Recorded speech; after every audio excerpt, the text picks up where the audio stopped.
Welcome to RM biology. এই মুহূর্তে সবথেকে বড় আরও একটি ব্রেকিং নিউজ। তোমরা যেমন জানো এএনএম জিএনএম এর ফর্ম ফিল আপের ডেট প্রকাশিত হয়েছে।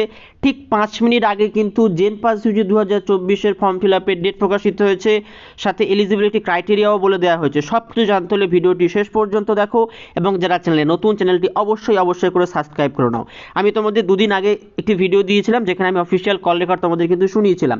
তারপরেই কিন্তু তোমাদের ফর্মটি বেরিয়ে গিয়েছে। কবে তোমাদের ফর্ম ফিল আপ চলো আমরা জেনে নিই।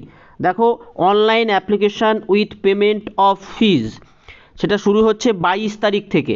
22/3/2024 থেকে চলবে 22/4/2024 পর্যন্ত, অর্থাৎ আগামী শুক্রবার থেকে তোমাদের ফর্ম ফিল আপ শুরু হচ্ছে, চলবে পুরো 1 মাস ধরে ফর্ম ফিল আপ চলবে।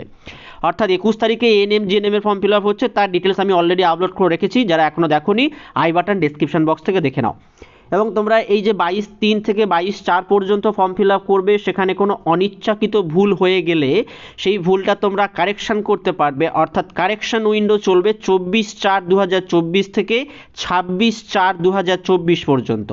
এবং তোমরা ফর্ম ফিল আপের পর যে হল টিকিট বা অ্যাডমিট কার্ড ডাউনলোড করে পরীক্ষা দিতে যাবে, সেই অ্যাডমিট কার্ড বা হল টিকিট ডাউনলোড করতে পারবে 20/6/2024 থেকে 30/6/2024 দুপুর 2টো পর্যন্ত।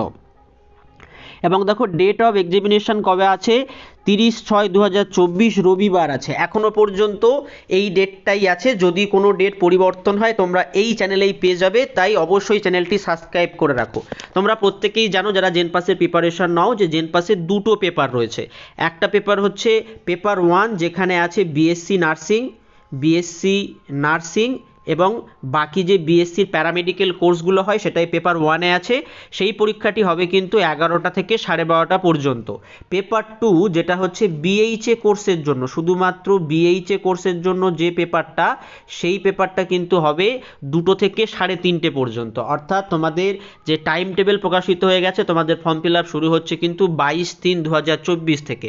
চলো এবারে আমরা দেখে নিই যে এলিজিবিলিটি ক্রাইটেরিয়াতে কি পরিবর্তন আছে, আপার এজ লিমিট আছে কিনা, কারা কারা এলিজিবল, সব কিছু আমরা দেখে নেব।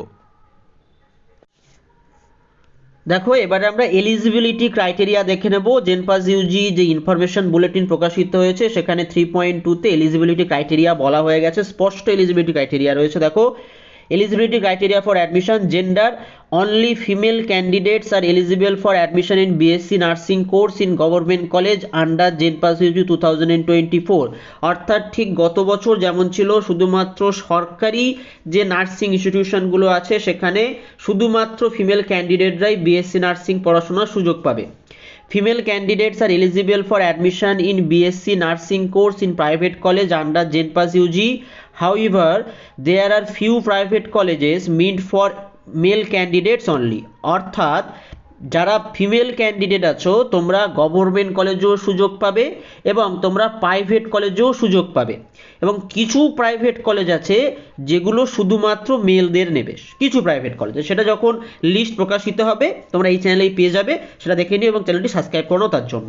Both male and female candidates are eligible for admission in all other courses except BSc nursing in both government and private college under জেনপাস ইউজি। অর্থাৎ ছেলে মেয়ে উভয়েই বাকি যে সমস্ত কোর্সগুলো আছে বিএসসি নার্সিং ছাড়া, অর্থাৎ প্যারামেডিক্যালের যে কোর্সগুলো প্লাস যে বিএইচএ কোর্স, সেই কোর্সগুলোর জন্য মেল ফিমেল তোমরা প্রত্যেকেই কিন্তু প্রাইভেট এবং গভর্নমেন্ট কলেজে পড়তে পারবে।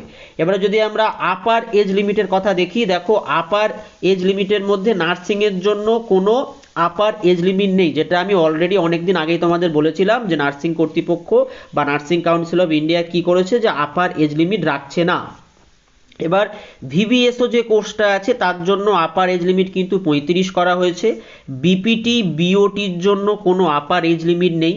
BMLT CCT OTT PT PA MMB BH এগুলোর জন্য 40 upper age limit. RIT CSIC আরটির জন্য কিন্তু 40 রাখা হয়েছে আপার এজ লিমিট। এবারে আমরা এজ লিমিট জেন্ডার দেখে নিলাম। এবারে আমরা দেখব একাডেমিক ক্রাইটেরিয়া কি কি রাখা হয়েছে। দেখো, একাডেমিক ক্রাইটেরিয়াতে মিনিমাম কোয়ালিফিকেশান সমস্ত কোর্সের জন্য, যেটা নার্সিং হোক বা বিএইচএ হোক বা যে কোর্সগুলো আছে সেই সমস্ত কোর্সগুলোর জন্য, candidate must pass 10+2 examination from Annie recognized board or council. এটা কিন্তু সবাইকেই পাস করতে হচ্ছে, সমস্ত ক্যান্ডিডেট যারা জেনপাস ইউজি তোমরা প্রিপারেশন করছো বা বসতে চাইছো। এবারে candidate must pass the subject with individual pass marks in both theory and practical separately where ever applicable. অর্থাৎ থিওরিতেও পাস করতে হবে এবং প্র্যাকটিক্যালেও পাস করতে হবে। নার্সিংয়ের জন্য সেটা ফিজিক্স, কেমিস্ট্রি, বায়োলজি। বিপিটি অর্থাৎ বাকি যে সমস্ত কোর্সগুলো আছে, দেখো প্যারামেডিক্যালের BPT, BMLT, CCT, OTT, PT যে কোর্সগুলো রয়েছে তার জন্য তোমাকে ফিজিক্সেও পাস করতে হবে, কেমিস্ট্রিতেও পাস করতে হবে, বায়োলজিতেও পাস করতে হবে, ইংলিশেও পাস করতে হবে। এবং ভিভিএসের জন্য physics, chemistry, biology, math, English এগুলোতে পাস করতে হবে। বিএইচের জন্য কিন্তু এরকম কোনো পাসিং মার্কস বা পাস করার কোনো কথা বলা হয়নি, নট অ্যাপ্লিকেবল বলা হয়েছে। এবং বিওটির জন্য ফিজিক্স, কেমিস্ট্রি, বায়োলজি, ইংলিশ এখানে কিন্তু পাস করতে হচ্ছে। এবার যদি মিনিমাম এগ্রিগেড আমরা দেখি, মিনিমাম এগ্রিগেড অর্থাৎ এগ্রিগেড কেমন কি হতে পারে। জেনারেল অ্যান্ড ইডাব্লিউএস এর জন্য যে টেকেন টুগেদার এগ্রিগেড হয় সেটা 45% নার্সিংয়ের জন্য, বিপিটি, বিএমএলটি এই কোর্সগুলোর জন্য 45%। আচ্ছা, এবং যেটা বিভিএসওর জন্য কিন্তু হয়ে যাচ্ছে 50%, যেটা আছে ইংলিশটা বাদ দিয়ে বাকি যে পিসিবিএম অর্থাৎ ফিজিক্স, কেমিস্ট্রি, বায়োলজি, ম্যাথ, ইংলিশটা বাদ দিয়ে 50% পেতে হচ্ছে। বিএইচে তো যেহেতু মাধ্যমিক স্ট্যান্ডার্ডের পরীক্ষা হয় তাই এখানে কিন্তু এগুলো কিছু দেখা হচ্ছে না, সব নট অ্যাপ্লিকেবল। ঠিক একই রকমভাবে বিওটিতেও এগুলো নট অ্যাপ্লিকেবল হয়ে যাচ্ছে। এবার যদি আমরা এসসি, এসটি, ওবিসি অর্থাৎ রিজার্ভ ক্যান্ডিডেটের জন্য দেখি, সেক্ষেত্রে নার্সিংয়ের জন্য এগ্রিগেটটা 40% লাগছে, বিপিটি, বিএমএলটি, সিসিটি, ওটিটি, পিটির জন্য লাগছে 40%, ভিভিএসওর জন্য লাগছে কিন্তু সেটা 45%। বাকি দুটোর জন্য কিন্তু কোনো নেই, are not applicable. Candidate must pass in English 10+2 system. এখানে আগে যে ওই পার্সেন্টেজটা ধরে নেওয়া হতো সেই পার্সেন্টেজটা না, শুধু পাস করলেই হবে, সমস্ত কিছুতেই দেখো পাস লেখা আছে, তোমাকে ইংলিশে পাস করতেই হবে। মিনিমাম অ্যাগ্রিগেট ইন ক্লাস 12, সেটাও কিন্তু মিনিমাম এগ্রিগেট ক্লাস 12-এর নার্সিং, তারপরে যেগুলো আমাদের প্যারামেডিক্যাল কোর্স আছে সেগুলোতে নট অ্যাপ্লিকেবল। শুধুমাত্র বিএইচএতে দেখো জেনারেল ইডাব্লিউএস এর জন্য 50% লাগছে এগ্রিগেট ক্লাস 12-এ, এবং এসসি, এসটি যেগুলো যারা রিজার্ভ ক্যান্ডিডেট তাদের জন্য লাগছে কিন্তু 45%। যেমন বিওটিতেও কিন্তু এটা কোনো লাগছে না, অর্থাৎ মিনিমাম এগ্রিগেট 12-এ লাগছে না, পাস করলেই চলবে যেহেতু এখানে ইন্ডিভিজুয়াল পাস মার্কস রাখা হয়েছে। তো এই তোমাদের এলিজিবিলিটি ক্রাইটেরিয়া। তো এলিজিবিলিটি ক্রাইটেরিয়া জানতে পারলে, কবে থেকে ফর্ম ফিল আপ হবে সেটাও জানতে পারলে, অবশ্যই তোমরা কিন্তু ঠিকঠাক করে ফর্ম ফিল আপ করে নিও। এবার আমরা চলে আসি যে মিনিমাম এজ কত হতে হবে। দেখো মিনিমাম এজ হতে হচ্ছে 17। মিনিমাম এজ হতে হচ্ছে বিএসসি নার্সিংয়ের জন্য 17, আদার দেন বিএসসি নার্সিংয়ের জন্য সেটাও কিন্তু কত হতে হচ্ছে 17। ঠিক আছে, 17 বছর হতে হচ্ছে কোন হিসেবে, 31/7/2024 হিসাবে কিন্তু তোমাকে 17 বছর হতেই হবে, সেটা মিনিমাম। ম্যাক্সিমাম তোমরা বুঝতেই পারলে যে কোন রকমের ম্যাক্সিমাম এজ লিমিট কিন্তু থাকছে না।